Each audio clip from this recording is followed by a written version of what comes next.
So it's the holiday season, and everybody and their mom wants to run some Facebook ads now, right? So I'm going to talk a little bit about a little disagreement I had with a client of mine over one of his Facebook ads. And I'm going to talk about what that disagreement was and give you some of the fundamentals of a good, solid Facebook ad.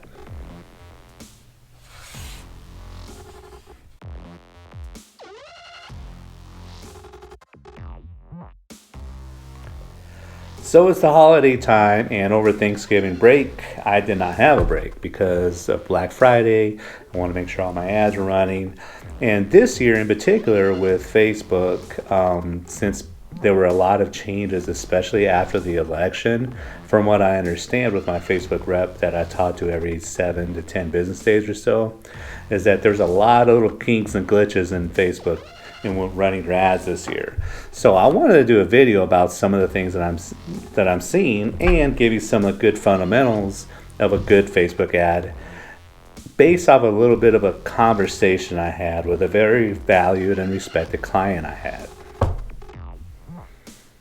Now, I still have this client, don't get me wrong, but I sent a copy or preview, I should say, of the Facebook ad that I'm talking about, and it included all the fundamentals that we're going to get into, right?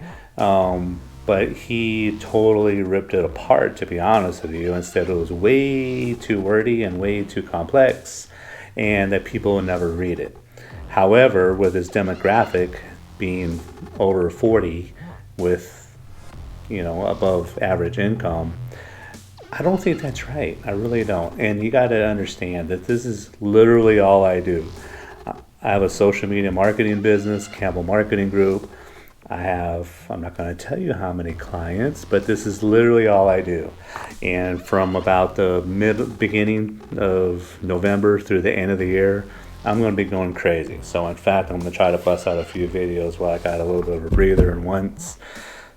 But let's get to the Facebook ads, some of the fundamentals. And what the dispute, kind of what I was alluding to about these ads, was that my copy was way too wordy. It was way too much. And let's not get into detail what it specifically was, because I'm not going to give away what it was. But let's just say hypothetically, the ads were supposed to promote gift cards. Okay, let's just say hypothetically gift cards. So my copy, hypothetically, would be something to the effect of, hey, show your friends and family how much you love them, with a gift card, buy X amount, get this amount off or this amount included in your purchase. It's going to build some emotion, especially if it's about 40 and above, more of an affluent type of audience. And I always provide in all my ads a call to action. You always got to provide a call to action. That's some of the fundamentals of a good copy, is that you need to provide a call to action. You can't just assume that the person reading it that's interested in your ad knows what to do next. So always put down, click on the whatever button. Say click on the shop now or the learn more, whatever you put that button to be. Tell the person who's reading that copy what to do next. Click on the shop now button to take advantage of this offer today. I always put that. Or if they have more information, I'm not afraid of putting the website that they could refer to in that copy as well, not just link to that call to action. But your copy really is one of the biggest errors that I think people make, is that you gotta be super quick, super just to the point. Not to mention that this client wanted this, he wanted 2 sentences in his copy and all in capital letters. So if you're appealing to the over 40 affluent audience, do you really think an over 40 affluent audience is going to react to all capital letters in 2 sentences? In my opinion, I don't, but this is what the client wanted. And so far the results have been so. But that's what I'm bringing you. If it wasn't for this experience with them, you wouldn't have this video right here. So the first fundamental I want to talk about is copy. Just what I said. Don't be afraid of doing good, solid copy and tell a story, tell the experience. What are you going to get out of these gift cards? Are you struggling to find that perfect gift for your friends and family? Show your friends and family how much you adore them. Don't be afraid to put some emojis in there, some hearts in there, some little Christmas trees, some little reindeer, snowflakes, Santa Claus, whatever, to make it pop a little bit. So it does help capture the eye of the person who may be interested in your product or service.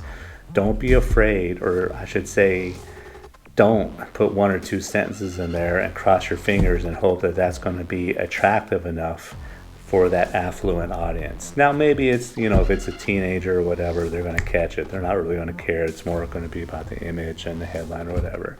But in your copy, don't make the mistake of trying to be too short. By no means, I'm not saying to write a whole diatribe, a whole story about your product or service, but I've written really good copy that's been a couple paragraphs long, and the ads are done wonderfully. Got to tell a story. Sometimes you have to tell your why in the story, depending on who the audience is. Your copy, in my opinion, during the holiday season, I think it's a mistake if it's all in capital letters in 2 sentences. Basically, hypothetically, you don't want to say, hey, holiday sale through whatever. That was another thing that was wrong with my client's recommendation. There were no time frames.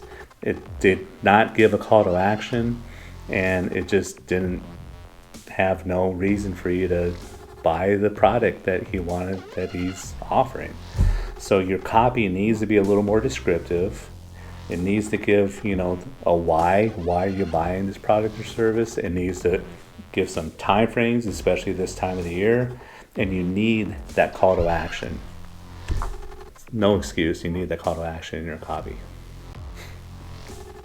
Now, of all the parts of an ad, let's name them right now. It's going to be that image or the video, that slideshow, whatever you created. That's going to capture your audience's attention first and foremost, right? That's about 80% of capturing the audience's attention is having a very good image or a video or something that, is a thumb stopper, so to speak, right? Your headline is probably the second most important, or it is the second most important.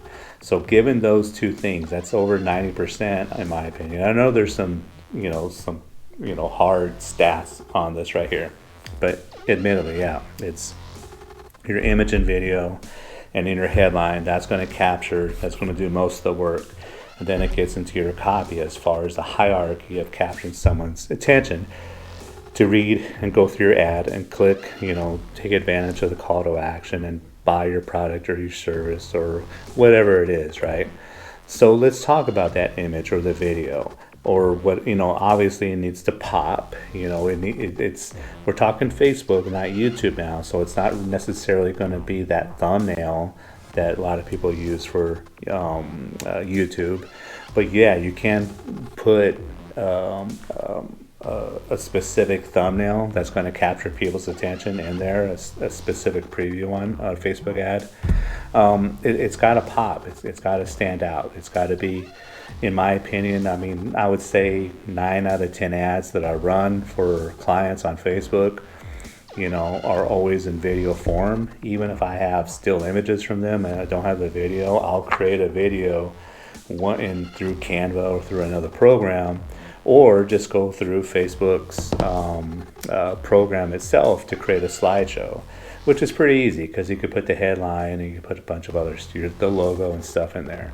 But in my opinion, unless it's kind of, extenuating circumstance, unless it's kind of, difficult circumstances, I use a much easier word there, then it should be in video. You should go the process of creating a slideshow or going through Canva and finding maybe stock video or something.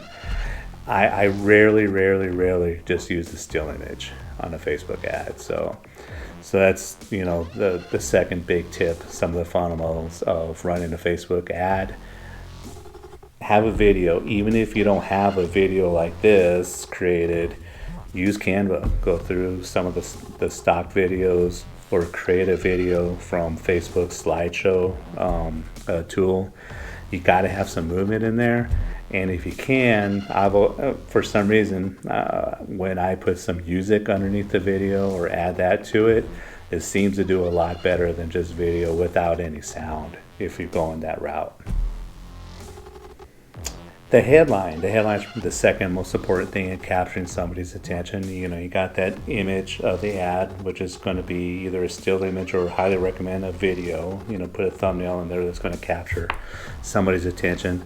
The headline's going to be the second thing that people's eyes go towards, and it's got to include something that's going to entice that potential customer to read the copy, to then see the call to action and how to buy your product or service immediately, right? So the headline, one thing that I hate doing is, even if we are offering something for free, one of my clients is offering, maybe buy one get one free, or maybe a free monthly pass to a gym or whatever it is.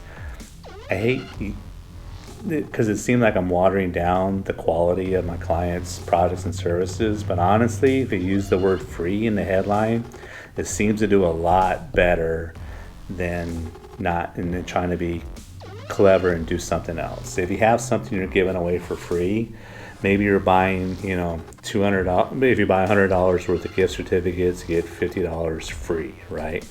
If you use the word free in that headline, it tends to capture people's attention more. If it's more of an affluent client or audience, maybe the word complimentary, in the headline. Again, to me, it was a hard lesson I learned a while ago, because I don't want to, again, dilute the quality of my client services or products. I don't want to make it seem like a Groupon, right? But and truth be told, if I do the word free or complimentary in the headline, it works a lot better. If you don't have that, then you got to be kind of clever. You got to be kind of unique. My suggestion is that if you're really happy with your copy, go through it and sit on it for a day, reread it, make sure it has tells a good story, make sure it's entertaining, make sure if you could use some sense of humor, make some emojis, but make sure it has that call to action, right? Maybe if you're 100% satisfied and that copy is solid, and your image or your video is solid, maybe use test 2 or 3 different types of headlines in there to see which one of those headlines is going to complement that image from your ad, to get people to go check out your copy and ultimately click to your site or click to your purchase or a lead generation, whatever the objective of the ad is, right? So in my opinion, what I do, because that's my toughest part, to be honest with you, is coming up with really good headlines. I'll write down 5, 6, 7, 10 of them, whatever it is. I'll pick out the 2 or 3 best, and then I'll test those out. As long as I know that I got a really good image or a video in there, I know my copy's good. For me, my biggest opportunity is picking out the right headline. But why pick it out when you can test it, right? So that's another one of the fundamentals, or one of the parts of the ad that you could really, for me, I have to test out to see which one of the headlines is going to work better to bridge the image to the copy. That's the way I look at the headline, is that bridge from there to there. So for me, I pick out 2 or 3 and I test them out to see which one is going to have the best results. So those are the 3 fundamentals I have to talk about today about running your Facebook ads. Is the image, what's going to capture and make people's eyes stop when they're going through the feed. The headline's got to be good. It's got to complement that image very, very well. And your copy, don't be afraid to write a little bit more extensively than just a couple sentences, and don't put those sentences in bold capital letters. It's not good, okay? Make sure your copy also has a good call to action. Make sure that your link or whatever, test everything out, right? And maybe that's the, a little bit of a, bonus right there, is make sure that you're testing things out, okay? Test a few different versions of your video. In my opinion, and just to save some time or whatever, and I think it's one area that I'm strong at, is that I take more time prior to launching an ad on my copy. I make sure that's really, really strong, really, really good. That's the one thing that's going to be solid amongst all the tests of the ads that I have, is going to be my copy is going to be consistent. Now, maybe there's some tweaks. If I have some tweaks of who I'm targeting, I may tweak some of the copies specifically for those audiences. Maybe I'm running the same ad for one segment for men, one segment for women. Then maybe I'll tweak the copy a little bit specifically for men and specifically for women. But other than that, my copy is going to be the one thing that's, it's going to remain the same out of the tests, because I'm very, very confident in my ability to write good copy. Now, it's going to be the image or the video, maybe different thumbnails, and maybe different headlines that I'm going to maybe do the most testing from. But marketing is all about testing. But those are the fundamentals, though, of an ad, right? Is your image, the headline, and the copy. And make sure your copy has a good, strong call to action.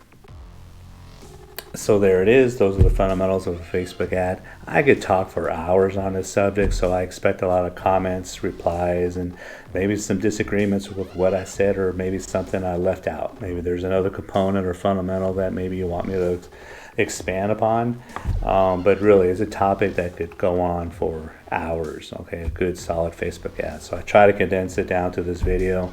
If you have any comments, replies, suggestions, please put them in the comments below, and don't forget to subscribe. And we look forward to talking next time. And remember, if you want to do what you want to do, then you got to do what you got to do.